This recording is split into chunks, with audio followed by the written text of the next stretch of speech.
Good morning, world. Welcome to Chats with Baba.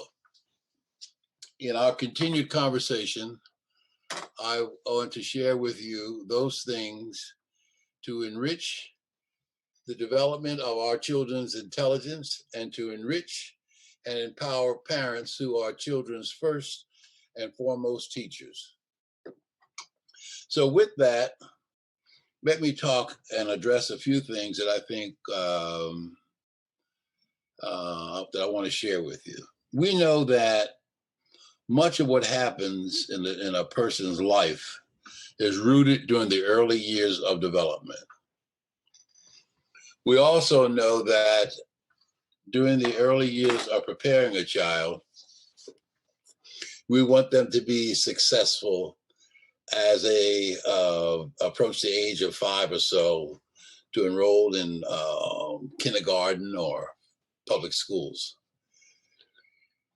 What I do know from my years of being an educator and working with children and families, that there are certain rudimentary things that we want to plant during the early years, and I want to spend some time today talking about those.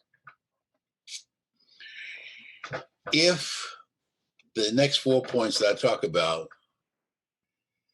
can be learned, can be developed, learned, and reinforced, the probability of children being successful increases exponentially. And they are: A, pay attention, listen, follow directions, start a task, and finish a task. Now, as a parent, these are things that you're trying to develop in your children anyhow. But there are two factors that contribute to the development of those: patience and time. It's not an overnight development. What do you do with a baby in terms of paying attention? Well, look at the things that are usually around an infant: mobiles, things in the that are attached to their crib that move. So they are developing the skill to pay attention. You're also saying to them as they are evolving, listen, and you're trying to get them to focus on what you're saying to them. So again, those 4 things. If you can get them to pay attention, listen, follow directions, start a task, and finish the task. Now, what you have to remember during these early years of development, there are a couple of other things that's evolving. That is the child's speech and language. And these are very special because it's his or her understanding of words and how to use them that is going to enable them to expand their intelligence. Children use language not only to extend their development, but they use language in terms of knowing and handling their feelings. Of special importance is the way that you hear what they're saying and how you act on them. One of the things that research has been looking at over the last few years is the amount of words that children know coming into school. And they're looking at the discrepancy between children who have access to resources versus children who don't. And it's amazing.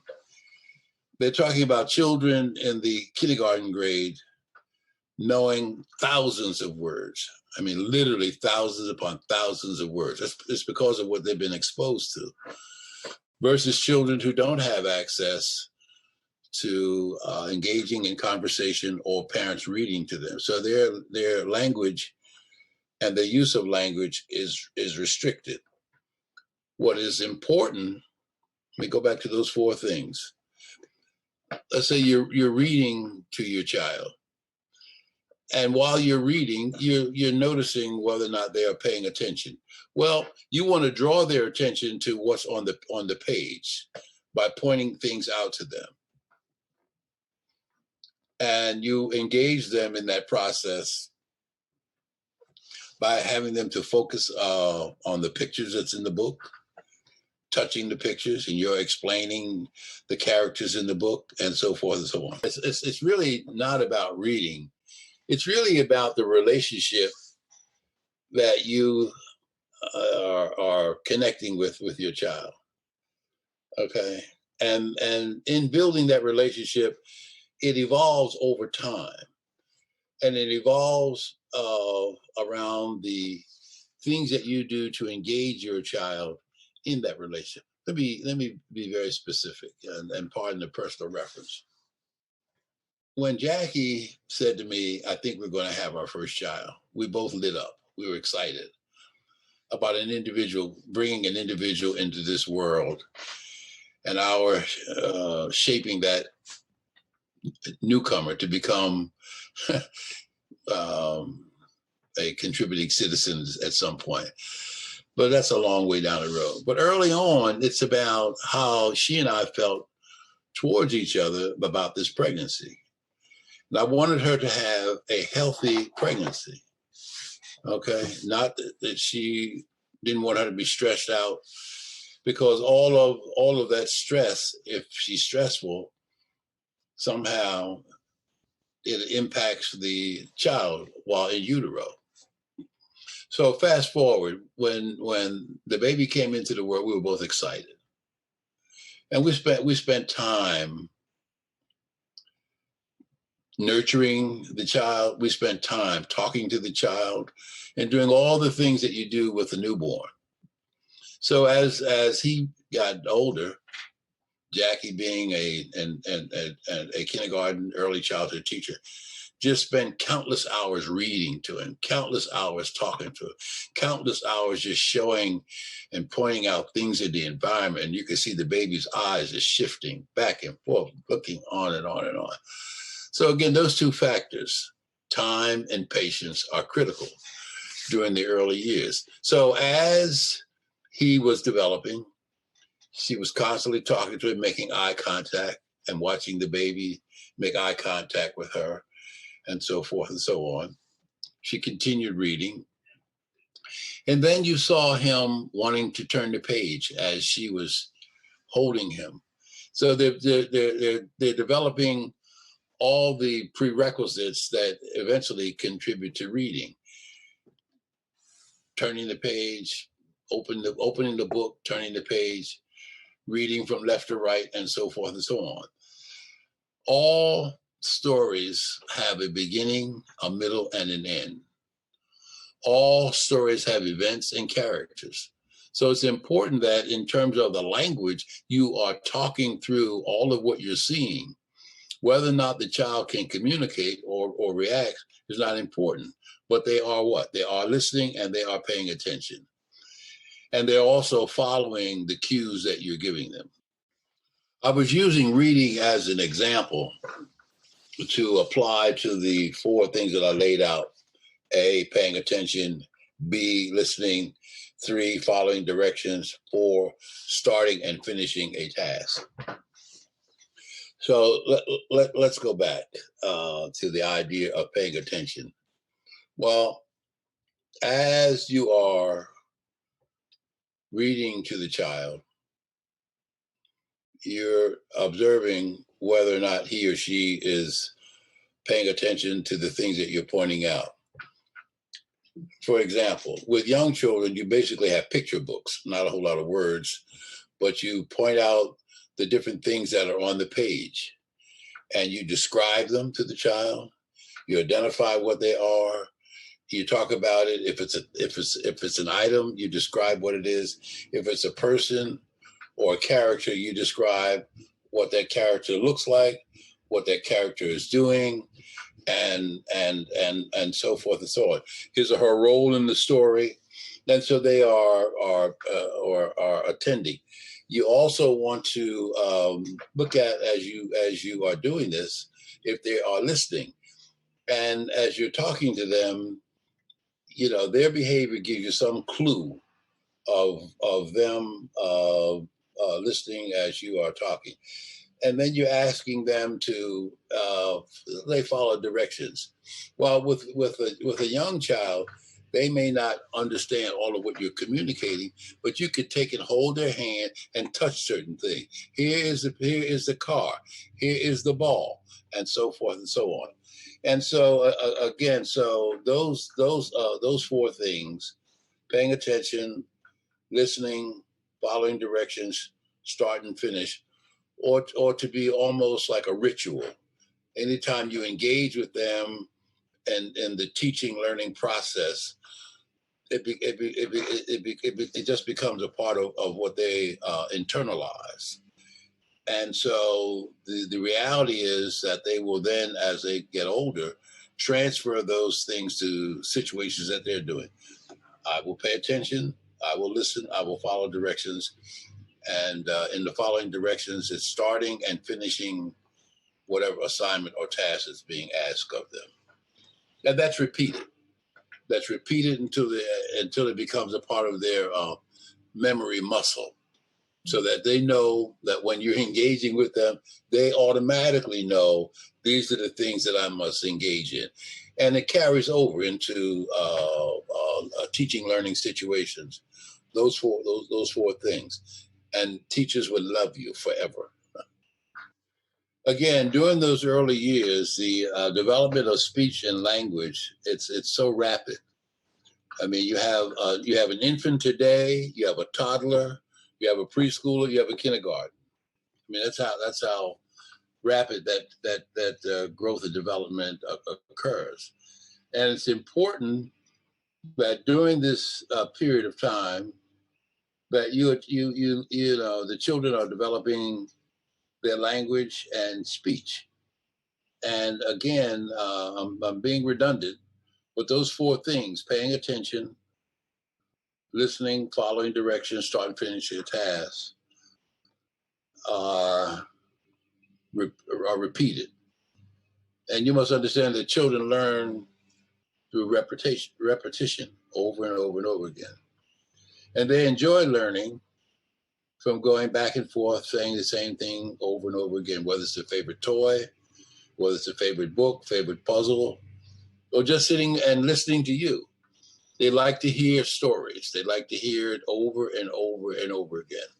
Now, what does that have to do with anything? I've spent some time looking at some of the great coaches in America,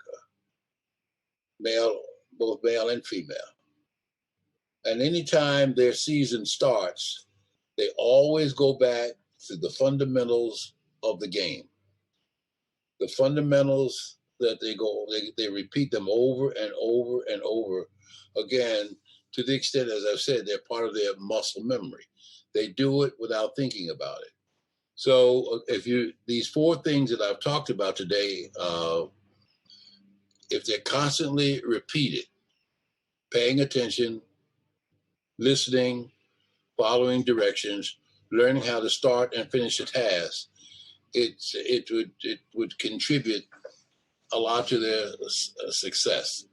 The other thing that I want to mention here is that as they're doing this, they're also learning how to respond to you. Your interaction with them says a lot in terms of how they master these four items. So time and patience are critical. I know over the last few minutes I've talked about paying attention, listening, following directions, starting and finishing a task, simply put. Now, to do that, what you're doing has to be of interest to the child, not you. It has to be of interest to the child. And how do you know? Well, children give you cues about things that they are interested in, whether it's their favorite game, whether it's their favorite toy. And your role is to really attend and pay attention to things that they show interest in, and you take your cues from them. And so in doing so, let's say a child has a favorite toy. You can talk indefinitely about that toy to the child. You can watch what he or she does with that toy, and point those things out. Do they how are they treating the child? How are they treating the toy or the game? I mean, do they seem to show some interest in it, or do they spend any time dealing with, or do they turn away from it? The idea is for you to have patience and to observe your child while they are involved in stuff. And as I said earlier, the children give you all of the cues. Now, remember, one size does not fit all. You would have, if there are a couple of children, they have different interests. They have different things that they engage in, things that they want to involve themselves in. And so, again, you as a parent have to have the time and the patience to involve yourself with the children. What's more important than anything else is the quality of what goes on when you're engaging with them. You just don't want to do it for the sake of doing it. For an example, when my son was an infant, I'd lay on the bed and just put him up on my chest. He would sit there forever. As long as I was rubbing and patting him, he had my attention. I had his attention. He loved doing that. So that was something that we did as a ritual. So what I'm saying is, children, you can just be patient with your children and observe the things that they engage in. You will have a wonderful time as they are growing, developing, and you are enriching their intelligence. And we'll be talking more about these as in following weeks. But repetition is critical. So with that, we will see you next week. Hope you enjoy the podcast.